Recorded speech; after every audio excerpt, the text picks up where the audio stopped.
Secondary break. It's a good day to be a Tar Heel always, but especially today, always good to take care of business. We take down NC State, crosstown rivals. Rivalry goes back a little bit deeper than most people are aware of, but it was a big day. I'm Graham Bunn, former D1 point guard. Got my two guard, my better half, Mr. Zach Talitsky. If you are new to the show, I do want to say the powers that be have told me to ask that everyone like and subscribe. I know no one wants to do that, but if you do it, appreciate you. And tell a friend. All right, Tar Heels handle business. Big day in college basketball. I mean, it's officially March. I don't know where you want to start with today. We handle business at home. We've got one more home game. It's crazy to me, and I was thinking about this during the game when I was frustrated with Baycott for a couple of mishaps or miscues. We only get one more game of Baycott at home. I mean, like, it's senior night coming up, and then the final regular season game at Duke. So we're here. Like, March is here.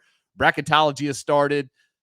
Tournament season is right around the corner. I mean, there is a feasible, and I pray that it's not the case, but there is a feasible scenario, if you will, that we only get to see this team play 4 more games. That's crazy to me. I've really enjoyed watching the team play. I've really enjoyed doing this show with you. I've really enjoyed everybody. By the way, we got a message the other day. I saw it. I apologize if you're watching this. Someone offered us tickets to the Clemson game. They said that they had season tickets and we're not going to be in the house, and they watched the review. And I guess I had mentioned, hey, maybe we'll be at the Clemson game, and you thought about maybe driving down. I got a message from somebody. I'll have to send it to you after this saying, hey, I watched the show. I love the way you guys break it down. And like, I feel like I can digest that stuff. And sometimes it gets a little bit too analytical in other shows. They said some nice things, and they offered us their season tickets to the Clemson game. I thought that was awesome. Yeah, that's super generous. Yeah, and it wasn't my mom or anyone that's related to us. So it totally counts. But we win today. So 79-70, we advanced to 15-3 in conference play, 23-6 overall, which if you had sold me that program before the season, I would have bought it all day long. So 2 to go. I would love to finish 17-3. What do you think about today's game and keys to the game, and what do you think about moving forward? Yeah, I mean, my biggest takeaway from the game today, tale of two halves, obviously. I think we need to play better for longer stretches at this point in the season. And I'm sure Hubert's frustrated by that as well. So on one hand, extremely positive about how the team responded at halftime, came out, did what we needed to do. I think we outscored them by 17 in the second half. So, that's a great answer to putting ourselves into that hole. So let's celebrate the positive. But I would say lack of energy in the first half, particularly on the defensive end, giving up a ton of offensive rebounds, allowing them to go off from 3. And again, in the last 8 minutes, I think, once we got up by 13, it seemed like our concentration slipped again, which is a recurring theme. And so, we've got to reach the point where we start playing 40-minute games. The competition and what's at stake is about to ratchet up. And so, you just can't have these types of lapses in games that really matter. So, I guess I'm mixed, after the game, really happy with the response, but not happy with the overall 40-minute effort. Yeah, I think, and they mentioned this on the halftime report. I didn't get a chance to hear all of it. I was actually, in full disclosure, playing with my dog. So, but I caught the tail end of them saying something like, and I didn't have the box score, and I don't have the half numbers. I have the full box score. But like first half, I think they shot something like 64% from 3 and like 58% overall from the field. Do you feel like sometimes, because look, I played college basketball and I didn't play it on that level, but I got a chance to play certain games on that level, and good players like Horn is a very talented player. I think he'll end up being first team all conference, get hot. He has 16 in the first half. I think we held him to 4 in the second. Do you attribute such high shooting percentages in certain games to, like the Syracuse game, I think was a little bit of both, and more so, I think, deficiency of us, that they just hit tough shots and then kind of water settles to the mean water finds its level overall. Like, what do you attribute the tale of two halves being? Because sometimes it is a game of runs and you can't put too much onus on something. But then again, like you said, we're about to be in the season where you let someone go on too much of a run and you just can't make up the difference. Season's over. Yeah, I think it's a little bit of a mix. I mean, we clearly didn't have the energy on the defensive end that you need to have. I Mm-hmm. don't think we made them feel us defensively, and they made a couple of contested shots and had a few bounce around and go in. So there's like a little Yeah. bit of a luck factor, but really, I think it was more we allowed really their best offensive player, at least best perimeter offensive player, Mm-hmm. take over the game in the first half. Yeah. I It think was we have tough. to give credit to Cormac. I think he took A the lot of challenge in credit. the second half. I'm not sure he was on him much Mm-hmm. in the first half, and I think putting that length on him Mm-hmm. really made a difference. So I think that was a good adjustment by the coaching staff, and Cormac did an excellent job on him. So Agreed. Agreed. I really think that was a key to the second half and being able to control him. Um, but yeah, I think it's a little bit of both. We've been a weird team, especially in terms of defending the three. We've had some games where teams have shot like under 20% on us, and then other Yeah. games where sort of like this. So we're a little bit up and down. I don't know exactly what to attribute that to.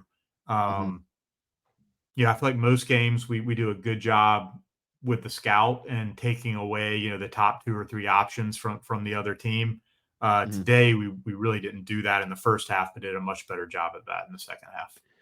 Yeah, it's either feast or famine with us, which really scares me. I would much rather it to be, steady Eddie, and maybe it even cost us a game or two where, the famine games that we benefited from just awful shooting that maybe we don't win those. But down the stretch, I would much prefer to just be, steady and not have to worry about maybe a team shoots 60% from three, which I think Syracuse shot something like 60% for the game against us, and you're not going to win that game in an age where and there's a game going on right now that's going to prove my point. In an age where people used to say defense wins championships, and there's definitely a degree of truth to that. But I think it's a little less true now because the game is geared so much towards offense that good offense beats good defense almost every time now. So if you give up 60% from three, that offensive team is going to win that game. And so I just don't think we survive that. So I'm a little bit nervous, like you said, about our inability to sometimes cool off some of these teams that are just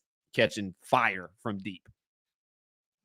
Yeah, and do we really have the perimeter stoppers that maybe we've had in prior years and with championship Mm-hmm. teams? We've usually had one or two guys that you felt pretty good in that one-on-one matchup if a perimeter guy got hot. Yeah. That you could put Leahy or Mm-hmm. Ginyard or Mm-hmm. some of Jackie Manuel, those types of guys. Pinson And was also a great defender. Pinson was a great wing defender for us. absolutely, yes, we had a long line of those guys. And again, I think Cormac did a great job on Horn in the second half. I'm not sure he's He at did. the standard that some of those guys are, Mm-hmm. but um, you know, we talked about this I think last show, the need to be consistent and to know at this point in the season what you can hang your hat on and what's going to show up, for six straight games to win a championship. Mm-hmm. Throughout the season, that's been, I think, the defense, particularly the perimeter defense, but that's been a little bit more up and down. I think getting to the free throw line, and we did that again. I think we outscored them by 12 from the free throw line tonight. And it's been rebounding, although that didn't really show up as well today. Right. Um, so, I still think the consistency of how we win and being able to really impose our will, there's still another step that we can take there. Mm-hmm. Just to reemphasize your opening point, though, and because I have one other concern, but I don't want to be too negative because we did win, and we're a full game ahead of Duke in the ACC standings. Unless something crazy happens while we're recording, UVA is going to drop, and they might. I don't know if they end up being a top 4 seed and get the double bye anymore. Watching them on the road, I don't know what the rest of their schedule looks like. I'll pull it up after I make this point. They I, have Georgia Tech, I think, left. Is it on the road? Because I don't, they're not very good. Your brother-in-law is texting, or your brother, my kind of brother-in-law, is texting me right now as we record, and it's not. He's having a bad day. He's a yeah, big Virginia fan. He's having a bad day. yeah, it's not a good day, and I I don't was think gonna bring he him on the show. He don't want to be no part of it. I don't think he went in today thinking they're going to win in Durham, but I think you want to Yeah. pass the look test a little bit, and so if you could hang close at least and make that game competitive, it probably doesn't hurt you in the eyes of the committee. But the way that first half went, it's not like UVA really is a good comeback team. So we'll see what happens in the second half. But yeah, bad day if you're a UVA fan, at least so far. Yeah, UVA fans are going to hate this. My parents love UVA. Your daughter, my niece, went to UVA. We're a pro UVA family. I wish nothing but the best. Kihei Clark, who's a friend of the show, we're trying to get him on. He's a big UVA guy. I talked to him this morning because Baycott is going to end up breaking his record. He was mentioned on the broadcast. I'm sorry. People are not going to like this if you like UVA. NCAA tournament committee, there's no chance they're letting UVA into the tournament with the style of play they have and scoring 14 points, 16 points and a half if they're on the bubble. Like if they don't win some games in the ACC tournament, I just think there's no chance because the tournament is still a money-making business machine. And with the way the NCAA does business, I just can't imagine selling ad space for a UVA game right now where they score 12 points and a half. That's brutal to watch, man. I mean, they played my team, and I was like, man, can this be over, please? Yeah, I still wouldn't want to see them in my bracket, though. I mean, I don't know if they're going to No, make it, of but course. if they're going to end up being like a 10 or 11 seed if they get in, But some hypes. the committee doesn't have to play them. What I'm saying is the committee just doesn't want to see it. I just can't imagine them going to Toyota and being like, look, we're gonna put you're gonna put 3 of your ads in the UVA game, and then being like negative. Then no. And if so, it better be before the first TV timeout. I don't think they sell the ads on individual games like that. So I don't think that's going to hurt them. But I do think the fact that so many of their losses that have been by 20 plus points could hurt them. I don't know if the committee really takes that into account. But when they lose, I mean, they generally just get drubbed. Yeah, yeah. So I I don't think know. They're in a danger zone for sure. yeah, their quad 1 and 2 resume is 7-8. It'll go to 7-9 today. They've got That's no pretty quad good. 2 or quad. Yeah, it's pretty good. But their net's not great. And so we'll see. I mean, we're not a UVA show, but it's going on right now. And it is going to change the dynamic of the ACC tournament. So I don't want to see them at the ACC tournament. That style of play is just hard to match up with. But the thing that I was going to brag on the team was it did get a little chippy today. And I thought that the team responded really well and didn't lose sight of, okay, let's not make this incredibly personal. I thought Elliott did a great job of being aggressive, had a great game. Anybody that's watching this and maybe you didn't pay attention closely, there is a move with 15 minutes left in the first half that Elliott Cadeau pulled off in transition. And all I could think of was, man, I'm so glad that for the most part we're going to get to see him for at least one more year. This kid is going to be something special. And yeah, I was proud of the team at the way and Hubert was fired up. They got fired up, but they didn't lose their composure. And I think that that's important, especially in these games where kids' careers are on the line. You go into tournament season, and when your back's against the wall and you don't want your season to end, you don't want your career to end, things are going to get chippy. Things are going to get personal. And for them to be able to respond the way they did and not lose their composure and then still extend the lead out to 10 to 13. And again, a lot of that, they're playing at home. There's a comfort level to that. But I was just really proud of them. And I thought that was one of the big takeaways that when things started to hit the fan, we maintained our composure. Absolutely. And you have to give Hubert credit for pushing the right buttons at halftime, getting them focused. Yeah. I made a note. We're down 8. What does the first 4 minutes look like till we get the first TV timeout? And I think we basically tied it up. I think we were able to erase the lead. And Hubert Yeah, the was first animated. I mean, those yeah, first 4 or 5 minutes. I mean, he was. I mean, it was back to a couple years ago in the NCAA tournament. I mean, he was burning yeah. some calories over there. I loved it. Um, I loved it. and so it's great to see. It's great to know that the players respond to his energy. Now, you'd love for them to bring it on their own and not need the coach to give it, but sometimes you have to. I mean, Yeah. sometimes you need the coach to fire the team up and get that level of physicality up and intensity up, and he seemed to push the right buttons today. So that was good to see. Yeah, man. Well, again, we get it done at home. We're on top of the standings with 2 games left. We got a 1-game lead with 2 games left. We got to take care of business. Senior night, it's going to be a big emotional night. I'm praying that it's not the last Carolina game for RJ Davis. Now, at home, it could be, but it could not be. Where do you stand on that? I know it's probably a completely separate show, but we're ahead of time. We got 5 minutes, so this is my selfish question to you: is do you think senior night? Do we celebrate, or do we just not even address that RJ could come back? He's on no draft boards right now. Yeah, I mean, with NIL, I would think he would come back. I mean, I don't know what he could make, but I assume he could make, I don't know, I'm going to make up a number, $1 million. He can make $1 million. $500,000, $1 million. No, he can make $1 million. I mean, Baycott's making close to $1 million right now. He made $780K from what I was told last year. Okay, so you know, I don't know. I mean, maybe he sneaks up into the second round, but Yeah. I could see him being back. At this point, I would give it a 75% chance or something that he's going to be back. I don't know anything about it. There's no insider Right. knowledge there, but just Yeah. common sense would tell you, he's a competitor. He seems to love the program. He's obviously going to be featured next year again. Has a chance to do some incredible things with the North Carolina record books if he comes back for another year. So that would be awesome. I mean, if we get him back and Cadeau back and Ingram back, with the freshmen we have coming in, we're really a big, a 5 away, I think, from that team being really, really loaded. Yeah, we're a PJ Hall away from another Final Four appearance, which would be nice. Yeah. But I thought Cadeau you mentioned Cadeau. I thought he had maybe his best game in a couple months. I mean, I thought he played incredibly well. I mean, 15 and 7 with 4 boards. Like most games, he probably could have had a double-double. He set some people up. And when we spurted, I thought we spurted because of him. Like there was one stretch, the 9.5-minute mark in the first half, he hit that 3, which is nice to see him take that with confidence. And then he had that dime to Ingram on the break. That was contested too. Yeah, by the way, it wasn't naked.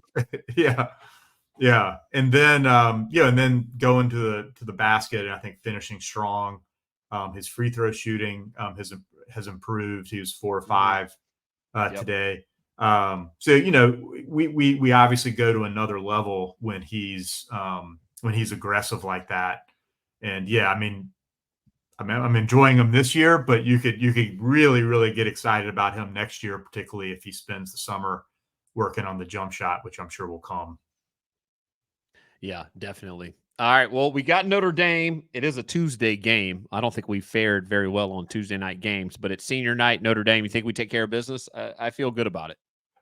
Yeah. I think we take care of business. I think the team knows what's on the line. If we win that game, then we guarantee ourselves at least a share of the ACC regular season, which would just be an incredible accomplishment. We shouldn't gloss that over. So I think we take care of business. I think, but there's some risk. People are going to be emotional. It's the game before the Duke game. But I'm glad that there's so much on the line. I think that's going to help, keep everybody focused. And, so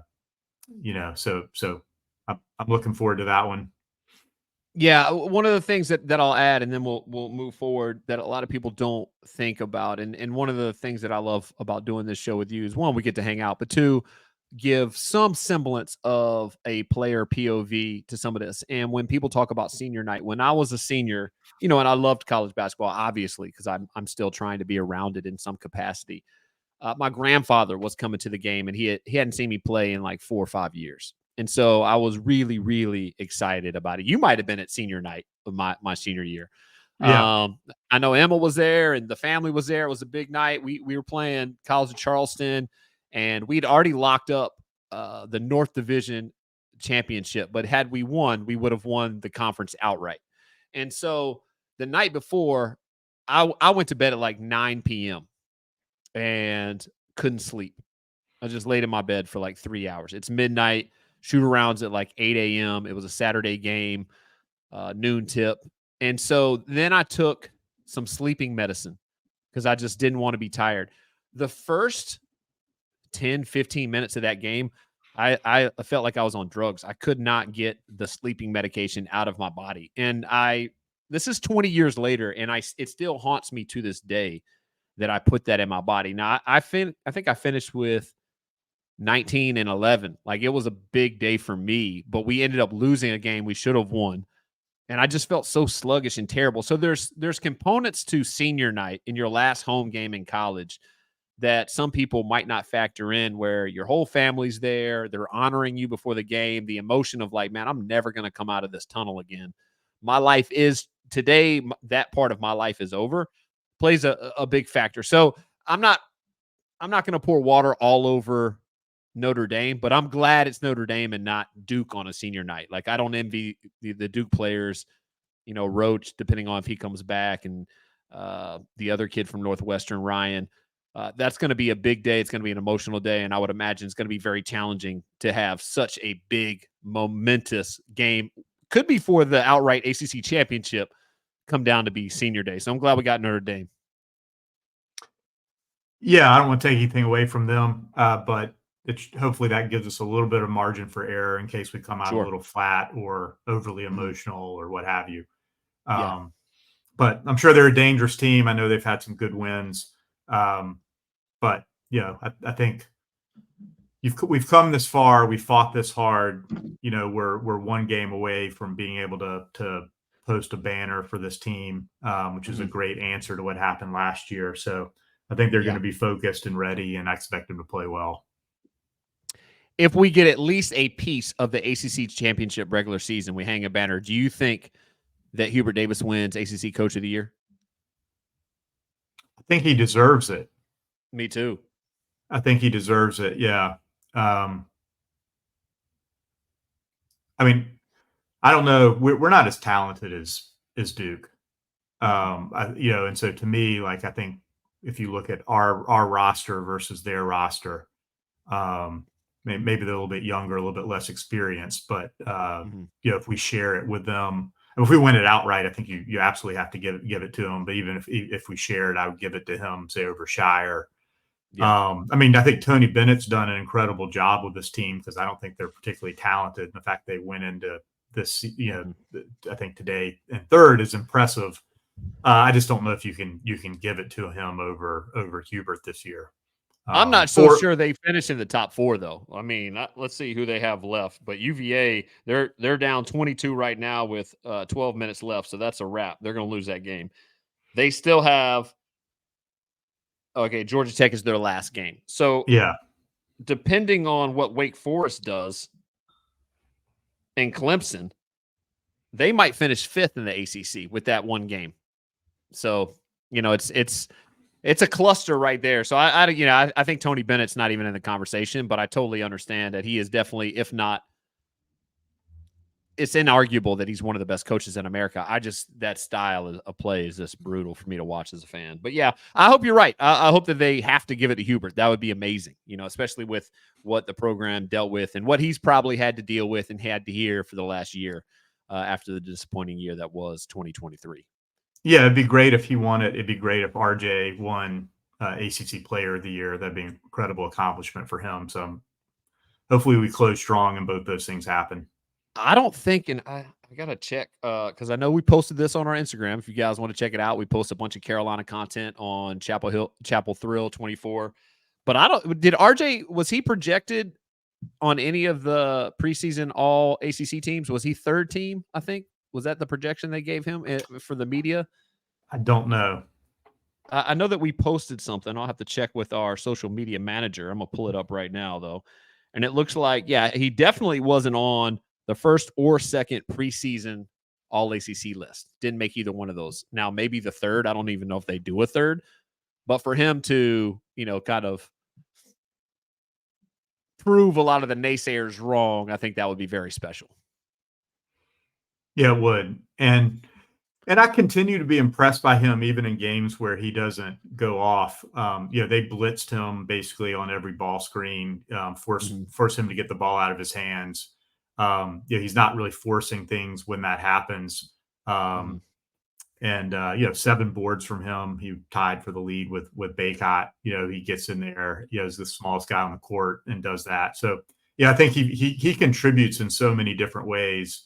And doesn't just hunt shots and force Yeah. shots. And so I think hopefully the voters will give him credit for that as well, because I think it's an important part of his contribution to us winning this year.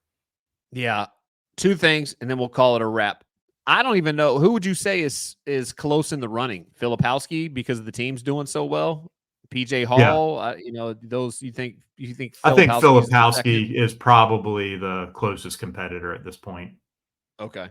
And then the last thing, because I did make a note of this, I want to, ask Zach what he thinks of this. So NC State at home, they'd lost 4 out of their last 6. Now it's 5 out of their last 7. I felt like this was a game where I was hoping to see Washington for at least 15 minutes. I was like, oh, for the most part, I think we're going to get 8 to 12 from him on just have to have Baycott rest a little bit. He only gets 6 minutes today. Do you think he's going to be a factor down the stretch for us at all? Because I feel like we need him if we're going to make a run into the tournament. Doesn't seem like it. Yeah. I mean, his minutes are shrinking. At this point, it seems like he's really only going to get extended minutes if Baycott gets in foul trouble. Yeah. And it's hard to blame Hubert for that. I mean, as much as I believe in him, it's like when he's in the game, it doesn't seem like he's impacting the game all that much. Before the game started, I sort of made a note because I think DJ Burns is sort of the most important player when you're playing NC State, and I thought we controlled him pretty well today, as much putting him in foul trouble as anything else. Yeah, I think But he had like 6 and 1 or something. I'll pull up his line real quick, but yeah, yeah, 6 and 1. Yeah. 6 and 1, only played 17 minutes.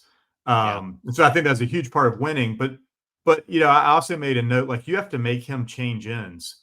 And if I was coaching Jalen, I'd be like, when you get in, you're only going to play 10 minutes. And so in every transition, I want you to sprint. I want you to be a madman and beat Front DJ rim. down the floor and front rim, and we're going to throw it up to you. And I want you to have 5 dunks because you're outrunning him down the floor.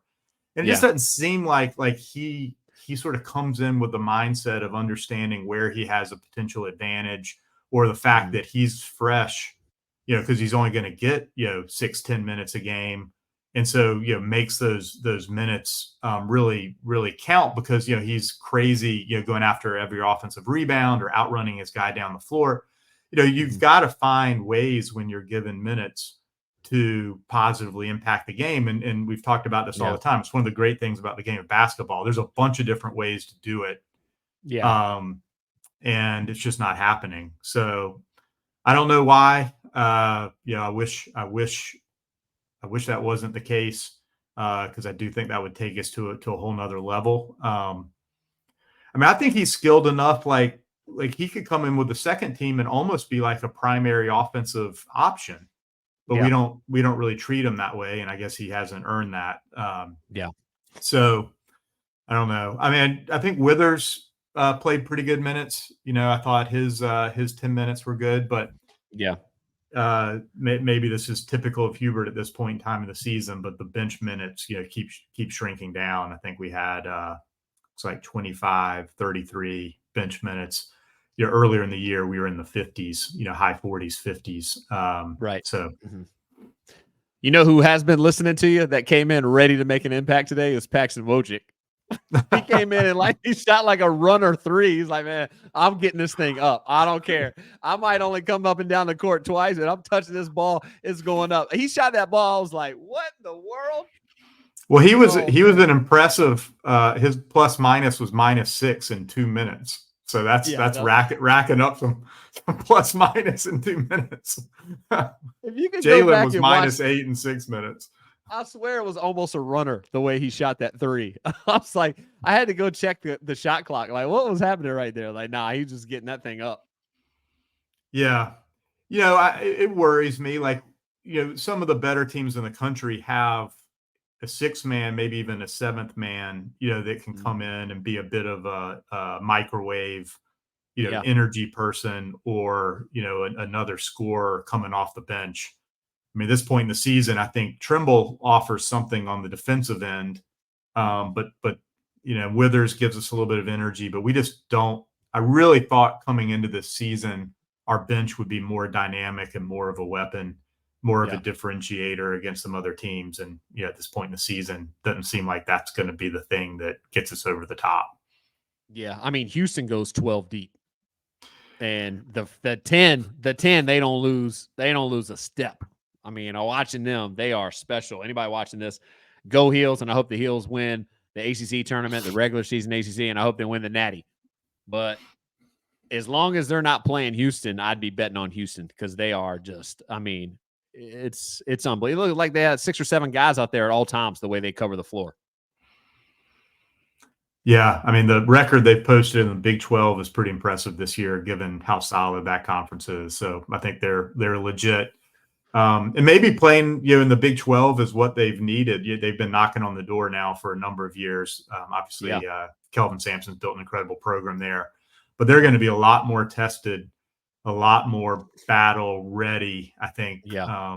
versus playing in the American over the past 2 or 3 years. I mean, so they're going to be very, very dangerous. Yeah, I think they've got the best backcourt in the country between Crier and Shed. Now, I don't think either one of those guys is better than RJ, but I'm also biased. But they are very, very, very good, and usually good backcourts win championships or do well in March Madness. All right, well, Carolina plays on Tuesday. It is senior night, so not sure your work schedule because you do work a ton and you always make time for us. Hopefully, we can record another recap W, and maybe I'll even have a cold one with you because we'll be celebrating at least partial guarantee of an ACC regular season title. Yep. Let's get it done. Sounds good. Go Heels. Go Heels.